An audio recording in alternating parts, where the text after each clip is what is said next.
L'après-midi, des femmes étaient à l'honneur. L'ambassade de Chine, le cercle diplomatique, en collaboration avec l'Institut Confucius de l'Université Mohammed V, nous avons organisé un grand événement culturel dédié à la célébration du 30e anniversaire du 4e congrès mondial des femmes.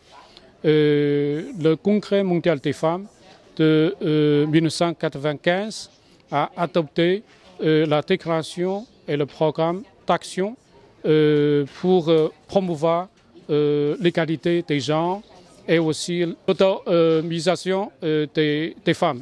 Donc, si nous organisons cet événement culturel, c'est justement pour illustrer l'importance que nous accordons à la cause féminine et aussi une invitation à une nouvelle réflexion pour le prochain congrès mondial des femmes qui aura lieu dans la deuxième moitié de l'année courante.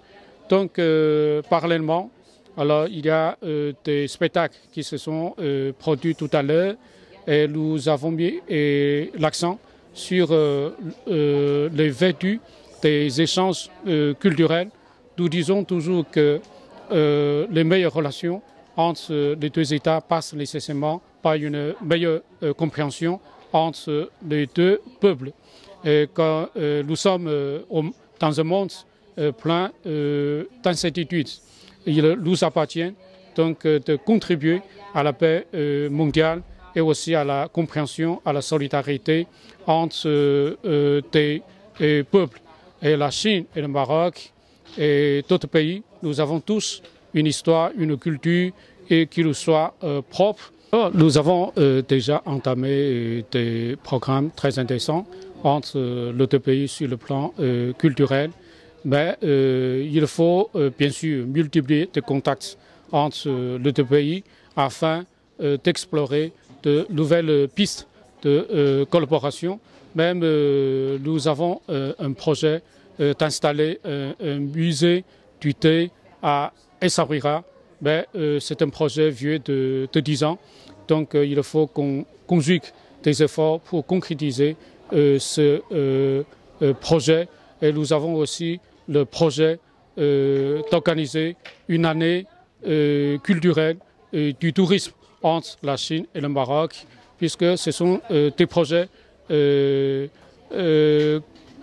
qui ont été évoqués il y a quelques années entre les deux pays, mais il faut qu'on concrétise ce projet. Et non seulement il y a des contacts entre les deux gouvernements, moi je pense qu'il n'appartient aussi qu'aux collectivités locales et aux organisations non gouvernementales et aussi de réfléchir sur la recherche de nouveaux projets de coopération culturelle.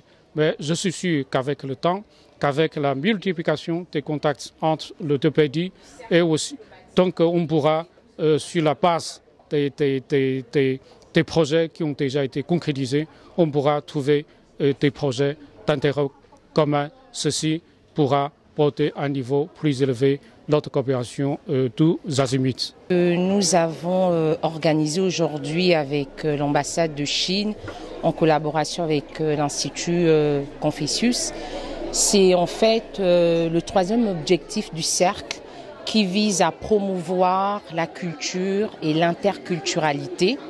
Et vu que nous, en tant qu'épouses de chefs de mission, nous venons d'horizons divers, donc il était important pour nous de débuter justement cette promotion culturelle. Et l'épouse de l'ambassadeur de Chine, Madame Chen, est celle qui a inauguré justement grâce au 30e anniversaire de la 4e conférence sur les femmes qui a eu lieu en 1995 à Beijing. Mais c'était surtout l'occasion de montrer aussi l'action forte des femmes, autant au Maroc que partout ailleurs. Et ça s'inscrit parfaitement dans la vision du cercle diplomatique. Alors, vous avez évoqué des sujets à caractère humain, c'est-à-dire que l'humanité, l'aspect social, au niveau de votre cercle, qu'est-ce que vous envisagez, ou bien quel est le plaidoyer que vous portez quand même à ce que quand même ces aspects-là soient pris en compte dans nos dynamiques de société? D'abord, le cercle diplomatique qui existe au Maroc depuis 31 ans a 3 objectifs fondamentaux. L'objectif social, c'est d'accompagner les associations reconnues par les autorités marocaines, essentiellement les femmes, les veuves, les orphelins, les plus vulnérables. Et c'est vraiment notre objectif numéro 1, l'action sociale. L'objectif numéro 2, c'est l'intégration des familles nouvellement arrivées et des chefs de mission. Mais on se concentre davantage sur les épouses, bien sûr. Et il faut préciser ici que le cercle diplomatique est composé essentiellement des épouses. C'est très important, des chefs de mission. Donc notre objectif principal est celui-là, mais nous avons également cet objectif culturel. Et nous croyons que les épouses de chefs de mission ici peuvent œuvrer. Et œuvrer au sens humanitaire. Donc si vous suivez l'actualité, durant le mois de Ramadan, nous avons remis 3 prix à des associations solidaires conduites par des femmes. Donc c'est vraiment ça l'objectif pour nous en tant qu'épouses. Nos époux qui sont des chefs de mission diplomatiques ou les représentants d'organisations internationales œuvrent déjà dans ce sens. Mais nous, en tant qu'épouses, nous voulons au niveau du cercle diplomatique mettre l'accent sur cet accompagnement-là et ce que les femmes peuvent faire. Et donc le cercle est, on va dire, se concentre essentiellement là-dessus. Et on veut montrer que les épouses accompagnent les familles marocaines, en l'occurrence les femmes, les enfants. Et notre action se concentre essentiellement sur les associations, mais les associations reconnues de tout ordre, mais reconnues par les autorités marocaines. Et nos actions sont diverses, hein. Ça peut aller autant dans les dons, les accompagnements, même on a reçu dernièrement la possibilité de financer 7 mariages d'orphelins ici, et nous avons dit oui, mais on ne vous dira pas comment. Donc c'est toute initiative qui vise essentiellement à accompagner les femmes, les enfants, les orphelins, et ça dépend de ce qu'on reçoit comme demande. Aujourd'hui, l'ambassade de Chine au Maroc, avec le cercle diplomatique des ambassadeurs accrédités ici, et en collaboration avec l'Institut Confucius, a organisé cette activité culturelle, cet événement culturel en commémoration au 30e, je dirais, anniversaire de la 4e conférence qui a été organisée sur les femmes. N'oublions pas qu'en 1995 déjà, il y avait cette première conférence à Pékin, au cours de laquelle plusieurs revendications ont été prononcées, ont été promulguées, et aujourd'hui nous assistons à une très belle avancée de la femme. Alors l'activité qui a été organisée aujourd'hui, et je remercie bien sûr l'ambassade de Chine et le cercle diplomatique pour cette confiance, d'avoir choisi cet institut, parce que finalement cet institut, c'est le fruit d'un partenariat entre l'université Mohammed V et l'université des études internationales de Pékin. Donc c'est un terrain, un espace d'interculturel. Il fait rejoindre le Maroc et la Chine. Et je vous dirais tout simplement qu'autrefois, le prophète disait, notre prophète sallallahu alayhi wa sallam, il disait « Allez chercher le savoir, quitte à aller jusqu'en Chine ». Aujourd'hui, la Chine est là. La Chine, elle est là. Regardez autour de vous. Regardez tout ce beau monde. Les Chinois sont là. Les Chinois font tout pour faire connaître leur langue. D'ailleurs, cet institut, il regroupe 18 professeurs. Vous les avez vus sur scène. Ce sont les professeurs chinoises à titre de volontaires. C'est-à-dire, on ne les paye pas. C'est la Chine qui les dépêche pour enseigner, pour faire apprendre la langue chinoise, mais aussi pour la culture chinoise. Et je pense qu'aujourd'hui, la Chine a démontré encore une fois que pour la femme, et en commémoration de cet anniversaire, cette activité qu'elle a organisée, et l'ambassadeur l'a dit tout à l'heure dans son discours, il a dit « J'espère que d'autres pays suivront le modèle et organiseront une journée culturelle de leur pays, et pourquoi pas dans un institut Confucius donné en Afrique, pourquoi pas ». Je pense que la Chine, elle nous a donné un très bel exemple. Déjà le fait d'avoir 18 professeurs uniquement des femmes. La plupart d'entre elles sont mariées déjà. Elles sont mariées, mais leur époux reste en Chine.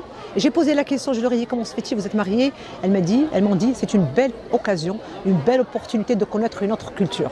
Donc elles restent là une année, sans famille. D'ailleurs elles sont filles uniques, elles ont laissé leurs parents et des fois leur mari pour venir. Je pense que la Chine a compris qu'aujourd'hui la place de la femme, elle n'est plus au foyer. elle n'est plus au foyer, mais la femme, elle est dans l'instruction, elle est dans la culture, elle est dans la médecine et elle est aussi dans la politique, puisque nous voyons aussi, et vous avez dû remarquer que M. l'ambassadeur est entouré de beaucoup de femmes, ce sont toutes des conseillères politiques, conseillères commerciaux, et sont des conseillères de l'ambassadeur. La femme, je pense que la Chine est à l'exemple du Maroc, il ne faut pas oublier non plus que nous aussi, le parallèle, qu'est-ce que vous bien sûr, oui. nous aussi au Maroc, il faut le reconnaître grâce à Sa Majesté, grâce à Sa Majesté qui a toujours, déjà Hassan II, déjà, et à son époque, il y avait déjà des ministres au gouvernement, et avec Mohamed VI, non seulement il y a des femmes ministres, mais il y a des femmes qui occupent des postes de responsabilité. Je pense que notre roi, et ça c'est une certitude, et d'ailleurs je l'ai vécu cette certitude, puisque j'ai été reçue par Sa Majesté, à qui j'avais offert mes livres, j'ai ressenti une fierté de mon roi à recevoir une femme. C'est une fierté que ne peut la ressentir que la personne qui est face à son roi. C'est pour ça, de votre élément de média, je voudrais rendre hommage à mon roi, qui encourage la femme, qui fait beaucoup de choses. Et n'oublions pas la femme rurale. Notre roi, il a fait beaucoup pour la femme rurale. Il a créé des coopératives. Il a créé, je dirais, des projets pour que la femme rurale, parce que la femme rurale, elle a juste le petit jardin où elle travaille, ou la petite ferme où elle travaille chez des gens. Aujourd'hui, la femme rurale, elle peut elle-même travailler dans des coopératives et gagner de l'argent et se suffire à elle-même. Elle n'a plus besoin, et là je peux vous déplaire parce que vous êtes même un homme, vous êtes monsieur, la femme rurale aujourd'hui au Maroc, vous pouvez lui poser la question, elle vous dit je gagne ma vie, je peux vivre même sans un homme. Alors moi je vous dis, j'ai à peu près 2000 inscrits ici à l'Institut, et il n'y a pas uniquement que l'Institut, j'ai des centres de cet Institut dans les universités à Kenitra, à Fès, à Marrakech, à Beni Mellel, à Agadir. Les Marocains ont compris, et les Marocaines ont compris que l'avenir c'est la Chine. C'est le monde. C'est que l'avenir c'est la Chine. Et c'est la raison pour laquelle ils apprennent et elles apprennent la langue chinoise. Elles bénéficient de bourses parce que la Chine donne beaucoup de bourses, et elles vont effectuer des séjours linguistiques en Chine. Elles obtiennent les bourses, elles terminent leurs études et elles reviendront au Maroc pour nous donner un coup de main. Parce qu'aujourd'hui on a des profs chinoises. Moi je veux qu'il y ait des profs locaux, c'est le projet sur lequel je travaille. La formation de professeurs locaux, c'est-à-dire des Marocaines et des Marocains qui vont faire apprendre la langue chinoise aux Marocains. Merci.